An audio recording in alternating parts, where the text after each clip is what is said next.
नमस्कार दोस्तों। आज के वीडियो का टॉपिक है स्टैबलाइजर्स। मेरे पास में यहाँ पे है एक छोटा भाई जो कि 130 वोल्ट से लेकर 280 वोल्ट के रेंज पर कारगर है, और यहाँ पे है उसका भारी भरकम बड़ा भाई जो 90 वोल्ट से लेकर 300 वोल्ट की रेंज को संभाल लेता है। अब ये जो दोनों स्टैबलाइज़र हैं दोस्तों, ये एसी स्टैबलाइज़र यानी एयर कंडीशनर के लिए रेकमेंड किए जाते हैं। इनका वीए रेटिंग है 5000 वीए, और 2 टन के एसी को जो है ये संभाल लेते हैं। अगर एम्पियर की हम बात करें तो दोनों भी स्टैबलाइज़र का एम्पियर रेटिंग है 15 एम्पियर। अगर 230 वोल्ट हम पकड़ते हैं और इसको मल्टीप्लाई करते हैं तो इनका जो लोड कैरिंग कैपेसिटी आएगा वो आएगा करीब करीब 3500 वॉट।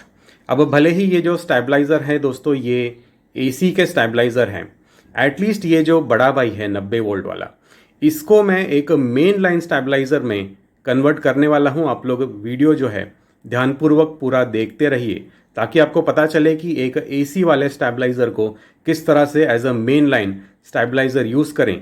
कंप्लीट प्रैक्टिकल करके जो है मैं आपको बताने वाला हूँ। अब ये दोनों स्टैबलाइज़र जो है देख के आपको लगा होगा कि ये जो वीडियो है ये ऑल्टेन ने स्पॉन्सर्ड किया होगा। तो लेट मी क्लैरिफाई गाइस कि ये जो वीडियो है वो कहीं से भी स्पॉन्सर्ड नहीं है। मैंने पर्सनली पैसे देके जो ये दोनों स्टैबलाइज़र हैं इनको परचेज़ किया है। मेरे पास में 130 वोल्ट का ऑलरेडी एक और मॉडल जो है वो मौजूद था, मैंने ख़रीदा था। वीडियो आपको यहाँ पे आई बटन में मिल जाएगा। अब वो 130 वोल्ट का जो मॉडल है वो मुझे पसंद आया तो मैंने और 2 स्टैबलाइज़र जो हैं ये ऑल्टन के परचेज़ कर लिए अमेज़ॉन से। अगर आपको परचेज़ करना है तो अमेज़ॉन के बाइंग लिंक मैं नीचे डिस्क्रिप्शन में दे दूंगा।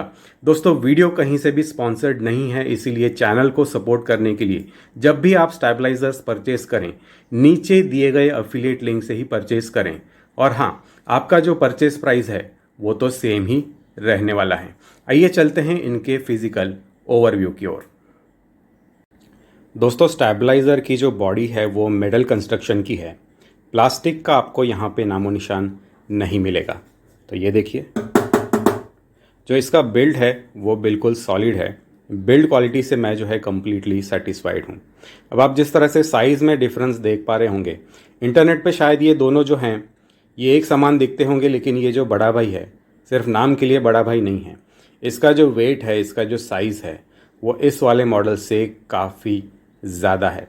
इनफैक्ट जब मैं अनबॉक्स कर रहा था तब मुझे लगा कि आइए फटाफट इसको हम कैमरे पे जो है अनबॉक्स कर लेते हैं और स्टैबलाइज़र निकाल के हमारे दर्शकों को बता देते हैं। लेकिन जैसे ही मैंने इसको अनबॉक्स करना स्टार्ट किया, you can see me struggling, और इसका जो वेट है वो मेरे अंदाज से ज़्यादा निकला। तो वेट एंड कंस्ट्रक्शन क्वालिटी में यहाँ पे I am completely satisfied with these stabilisers. दोस्तों स्टैबलाइज़र में किसी भी तरह का फ़ैन जो है वो आपको नहीं मिलता। मैंने सोचा था शायद बड़े भाई में फ़ैन निकले, लेकिन यहाँ पे भी फ़ैन नहीं है। लेकिन यहाँ पे वेंट्स जो हैं वो ज़रूर दिए हुए हैं कई सारे, और एज सच ओवर हीटिंग का कोई प्रॉब्लम मुझे अभी तक नज़र नहीं आया है। दोनों भी स्टैबलाइज़र्स के अंदर जो ट्रांसफार्मर इस्तेमाल किया है ये टोराइडल कोर का ट्रांसफार्मर है, जो कि पुराने ज़माने के जो चौकोन जो स्क्वायर ट्रांसफार्मर आते थे ईआई कोर वाले, उससे बेहतर माना जाता है। अगर आप बारीकी से देखना चाहते हैं कि स्टैबलाइज़र के अंदर ट्रांसफार्मर किस तरह से होता है, काम किस तरह से करता है, सर्किट कैसे दिखता है, तो यहाँ पे कॉर्नर में आई बटन या फिर डिस्क्रिप्शन में आपको जो है वीडियो मिल जाएगा। मैंने ऑलरेडी इसका व्हाट इज़ इनसाइड वीडियो बनाया हुआ है। दोस्तों कोई भी स्टैबलाइज़र में सैडली किसी भी तरह का प्लग सॉकेट अरेंजमेंट जो है वो नहीं दिया हुआ है, तो इसमें अप्लायंस लगाने के लिए जो प्लग सॉकेट है वो खुद से हमें बनाना पड़ेगा, और इसे बनाने का जो वीडियो है वो भी मैंने ऑलरेडी बना रखा है, आप आई बटन में जाके देख लीजिए। तो प्लग सॉकेट बनाने के बाद में आप जो है आपका कोई भी होम अप्लायंस इन स्टैबलाइज़र के ऊपर लगा के चला सकते हैं।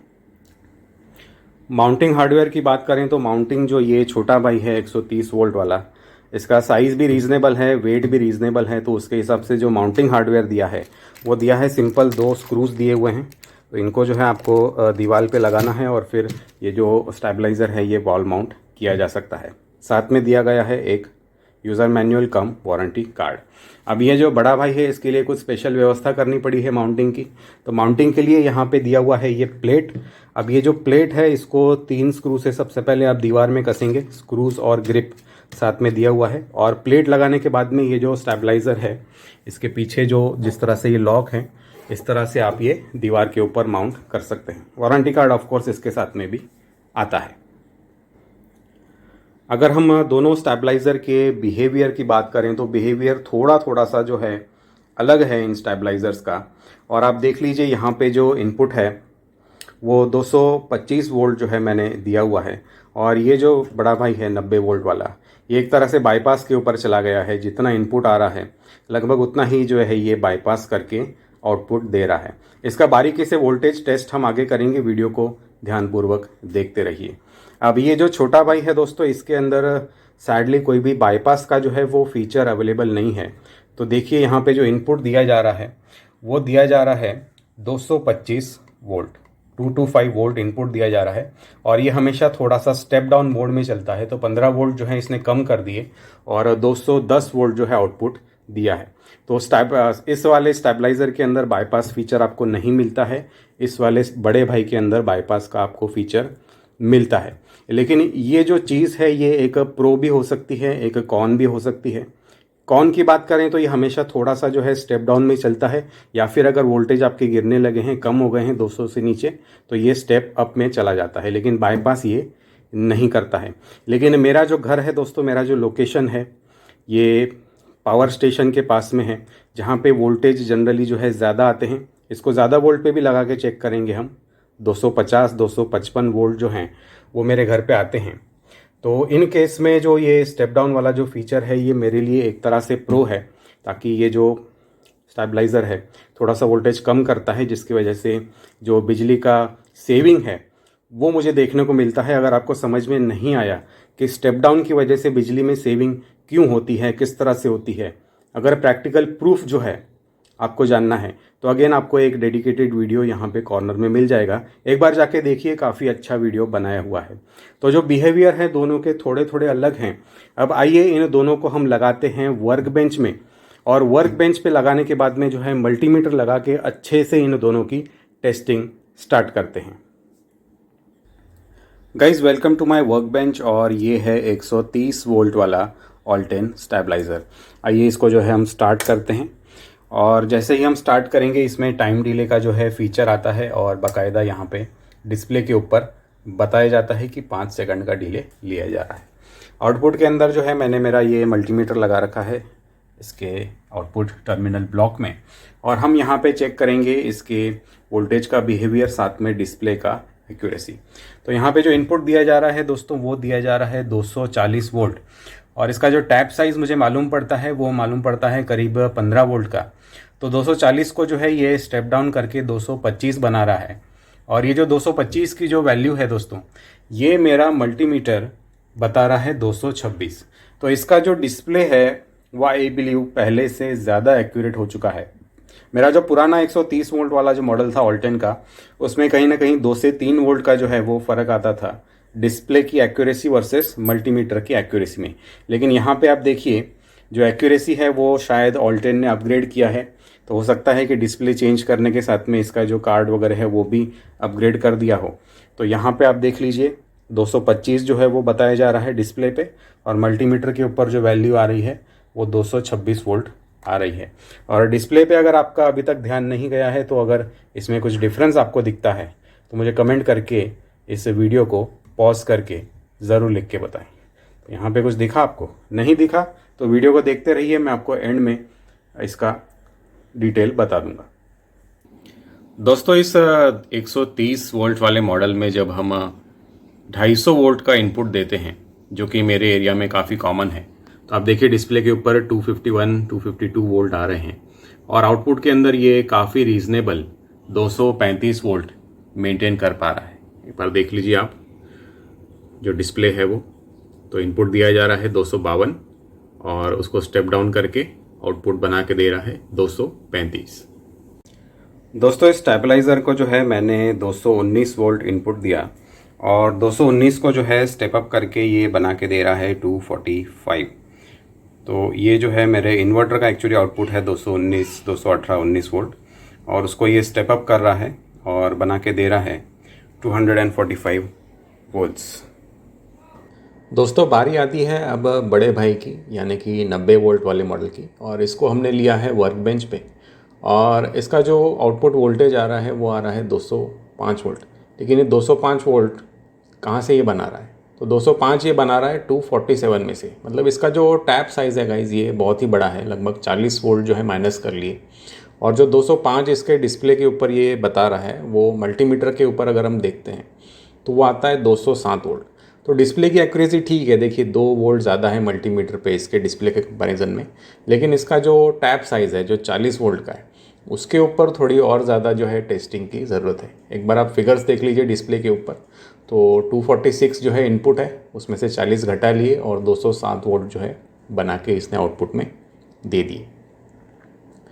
यहाँ पे फिर एक बार हमने इसको वर्क बेंच पे लिया है, आउटपुट आ रहा है सिर्फ 201 वोल्ट। इनपुट कितना आ रहा है 241। मतलब एग्जैक्टली गाइस जैसे हमने डिस्कस किया 40 वोल्ट का टैप है ये। मतलब 40 वोल्ट जो है ये स्टेबलाइज़र माइनस कर सकता है या प्लस कर सकता है। और मैं एक्सपेक्ट कर रहा था कि इसमें छोटे छोटे कई सारे टैप्स होंगे, 20-20 वोल्ट के टैप्स होंगे। लेकिन इसमें जो टैप है बहुत वाइड दिया है, 40-40 वोल्ट के स्टेप के ऊपर जो है ये काम करता है।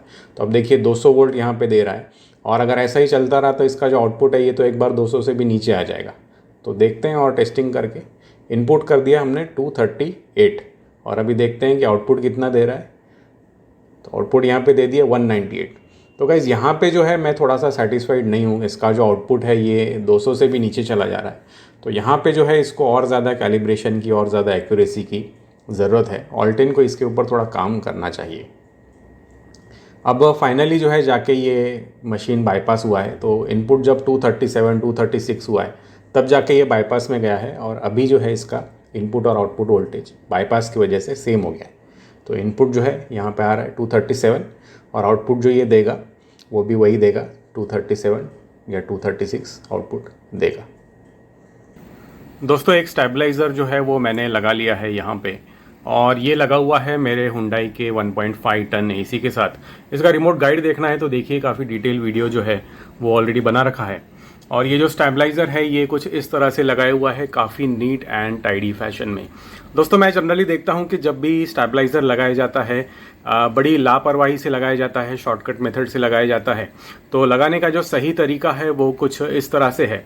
जो आपके घर में जो मेंस आता है, जो आपके एमसीबी डिस्ट्रीब्यूशन से आता है, वो सबसे पहले इस बोर्ड के अंदर जाता है। आप देखिए मेंस का बोर्ड है तो एमसीबी में से जो पावर है वो सबसे पहले यहाँ पे आएगी। इसमें से मैंने ये एक स्टेबलाइज़र का जो है ये प्लग लगाया है तो एनर्जी जो है वो स्टेबलाइज़र में जाएगी और स्टेबलाइज़र जो है वो उसको स्टेबलाइज़ करेगा। जो भी वोल्टेज घटाना है बढ़ाना है तो वो यहाँ पे होगा और उसके बाद में जो इसकी आउटपुट निकलेगी, देखिए ये आउटपुट आती है इस डेडिकेटेड बोर्ड के अंदर। और फिर ये जो बोर्ड है इसमें से आपका एसी या जो भी आपको लोड चलाना है वो चलता है। तो इस फैशन के जो है कई सारे फ़ायदे हैं। एक तो ये दिखने में अच्छा लगता है, दैट इज़ नंबर 1। नंबर 2 ये है कि अगर आपका स्टेबलाइज़र बाय चांस ख़राब हो जाता है, डैमेज हो जाता है या उसको सर्विस की ज़रूरत है तो आप क्या कर सकते हैं कि आपका ये जो एसी का जो प्लग है जो स्टेबलाइज़र में लगा हुआ है इसको आप सिंपली निकाल के मेंस में लगा दीजिए तो एसी जो है वो आपका चलने लग जाएगा और स्टेबलाइज़र आप निकाल के जो है सर्विस के लिए, रिपेयर के लिए भेज सकते हैं। तो नॉर्मल जो तरीका होता है सिंपल कंसील वायरिंग के अंदर हाथ से जॉइंट मार के और वायर जो है डायरेक्टली स्टेबलाइज़र में डाल दिया जाता है, वो मेथड मुझे बिल्कुल पसंद नहीं है। So this is what I recommend, that is the way to install stabilisers in AC. तो ये एक स्टेबलाइज़र यहाँ पे लग चुका है, कारगर हो गया है। दोस्तों दूसरा जो स्टेबलाइज़र है वो मैंने यहाँ पे इंस्टॉल कर दिया है। ये है सैमसंग का विंड फ्री और ये कई सारे अनोखे फीचर्स के साथ में आता है। एक बार डिस्क्रिप्शन में जाके इसका रिव्यू ज़रूर देखिए। और दोस्तों इस तरह के जो लेटेस्ट इन्वर्टर एसी होते हैं वो क्लेम करते हैं स्टेबलाइज़र फ्री ऑपरेशन, लेकिन फिर भी इस एसी की लाइफ बढ़ाने के लिए जो है मैंने यहाँ पे एक स्टेबलाइज़र जो है वो इंस्टॉल कर दिया है। क्योंकि इन तरह के एसी के जो पीसीबी होते हैं, जो सर्किट बोर्ड होते हैं, वो काफ़ी ज़्यादा महंगे होते हैं। और जी हाँ, हमारा जो स्टेबलाइज़र लगाने का जो तरीका है वो बिल्कुल उसी तरह से नीट एंड टाइडी फैशन के अंदर लगाया हुआ है। तो ये हो गया मेरा दूसरा stabiliser. Guys welcome to extra content. और ये जो मॉडल है ये 5 kVA 130 वोल्ट वाला मॉडल है और इसका डिस्प्ले अगर मैं देखूं तो I was surprised at the time of unboxing कि इसका जो डिस्प्ले है वो छोटा कर दिया गया है। और आप देख सकते हैं इस डिस्प्ले का साइज़ जो है वो हार्डली 1 इंच का है। इनफैक्ट 1 इंच से भी थोड़ा 1-2 mm ये कम ही है। तो डिस्प्ले का जो साइज़ है उसमें काफ़ी बड़ी जो है कटौती हो गई है। और 5 kVA 130 वोल्ट का जो मेरा पुराना स्टेबलाइज़र था उसमें फुल साइज़ जो है डिस्प्ले दिया हुआ था। मतलब ये जो कंप्लीट विंडो है, देखिए यहाँ से ये विंडो स्टार्ट होता है, जैसे ट्रांसपेरेंट विंडो, यहाँ से यहाँ तक जो है मेरे पुराने स्टेबलाइज़र का डिस्प्ले था। तो कॉस्ट कटिंग की आशंका जो है कहीं ना कहीं मुझे यहाँ पे आ रही है लेटेस्ट मॉडल में। और वहीं पे अगर हम 90 वोल्ट वाला मॉडल देखें तो उसका जो डिस्प्ले है वो बिल्कुल फुल साइज़ है compare to this new 130 volt model. तो ये आप देख लीजिए, ये करीब करीब जो है 1 इंच का डिस्प्ले है। Let me focus on this, okay, 1 inch का है। और ये वाला देख लीजिए ये कितना है, तो ये जो है लगभग 1.5 इंच का जो डिस्प्ले है आपको मिलता है यहाँ तक। सो this is 1.5 inches, this is 1 inches, और साइज़ में तो 1.5 गुना फ़र्क है ही दोनों का। दोस्तों आइए करते हैं कंक्लूजन्स की बात। तो आपको ये जो स्टेबलाइज़र्स हैं ये लेने चाहिए, नहीं लेने चाहिए, या फिर अगर लेना चाहिए तो कौन सा वाला जो मॉडल है वो लेना चाहिए। तो सबसे पहले बात कर लेते हैं बड़े भाई की। और जिस तरह से हमने मल्टीमीटर टेस्टिंग में ऑब्ज़र्व किया वोल्टेज रेंज, इसके जो ट्रांसफार्मर के टैप हैं वो काफ़ी ज़्यादा बड़े हैं और काफ़ी गैप के ऊपर बने हुए हैं। मतलब 40-40 वोल्ट के जो हैं ये टैप इसमें करीब करीब बने हुए हैं। तो आपके एरिया में वोल्टेज फ्लक्चुएशन अगर काफ़ी एक्सट्रीम आता है, मान लीजिए अगर वोल्टेज बढ़ता है आपके घर पे तो वो डायरेक्टली 270-280 के पार चला जाता है। ऐसे कंडीशंस में ये वाला जो स्टेबलाइज़र है वाइड रेंज वाला, इसको मैं रिकमेंड कर सकता हूँ, क्योंकि 40 वोल्ट का अगर हम टैप पकड़ते हैं तो 280 माइनस 40, तो इसका जो आउटपुट आएगा वो आएगा 240 वोल्ट। लेकिन अगर आपके यहाँ पे फ्लक्चुएशन थोड़ा थोड़ा नॉर्मल आता है, इतना ज़्यादा नहीं जाता है, 255 जाता है, 260 वोल्ट जाता है, तो ये क्या करेगा कि उसमें से भी ये 40 वोल्ट जो है कट कर देगा और जो आउटपुट है आपको वो शायद सेटिस्फैक्ट्री ना मिले। इनफैक्ट मैंने कई बार देखा है कि ये जो स्टेबलाइज़र है ये तो 200 वोल्ट के नीचे भी चला जा रहा था स्टेप डाउन में। तो इसका जो स्टेप अप है और जो स्टेप डाउन है ट्रांसफार्मर का वो बहुत ही ज़्यादा एग्रेसिव है, और ये बना हुआ है गांव के इलाके के लिए जहाँ पे जो वोल्टेज फ्लक्चुएशंस हैं वो एक्सट्रीम लेवल के ऊपर होने लगते हैं। वहीं पे अगर बात करें ये छोटे भाई की 130 वोल्ट वाले मॉडल की, तो ये जो है मुझे काफ़ी ज़्यादा पसंद आया। इसका जो बिहेवियर है वो टाउनशिप एज वेल एज जो सिटी एरिया है उसके लिए परफेक्ट है। इसके जो टैप का साइज़ है वो भी रीज़नेबल है, लगभग 15 वोल्ट का जो है टैप दिया हुआ है। अगर आप कैलकुलेट करें यहाँ से तो 15 वोल्ट जो है ये प्लस माइनस करता है। उसकी वजह से इसका जो एक्यूरेसी है वो बेहतर मिलता है, और छोटे छोटे फ्लक्चुएशन 250, 260, 265 वोल्ट तक अगर फ्लक्चुएशन होता है आपके घर में तो ये बखूबी उसको जो है क्लियर करके एक स्टेबल आउटपुट आपको देगा और एक्यूरेसी ज़्यादा बेहतर मेंटेन करेगा due to the small size of taps. तो ये आपके ऊपर है कि आपको आपके एप्लीकेशन के हिसाब से जो है कौन सा वाला मॉडल परचेस करना है। इन स्टेबलाइजर्स को परचेस करने के पहले अगर आप देखना चाहते हैं कि सर हमें किसी और ब्रांड के बारे में भी बताइए, कोई और स्टेबलाइज़र के ऑप्शन भी हमारे साथ में शेयर कीजिए, तो यहाँ पे कुछ कार्ड्स आएंगे। मैंने जो है ऑलरेडी माइक्रोटेक के स्टेबलाइज़र रिव्यू किए हैं, मेरे पास में 2 माइक्रोटेक के भी स्टेबलाइज़र हैं। तो एक बार इन कार्ड्स के ऊपर जाके वो वाले जो वीडियो हैं उनको देखिए और उसके बाद में एक वाइज डिसीजन लीजिए कि स्टेबलाइज़र जो है वो आपको कौन सा लेना चाहिए। Take care and have a nice day guys.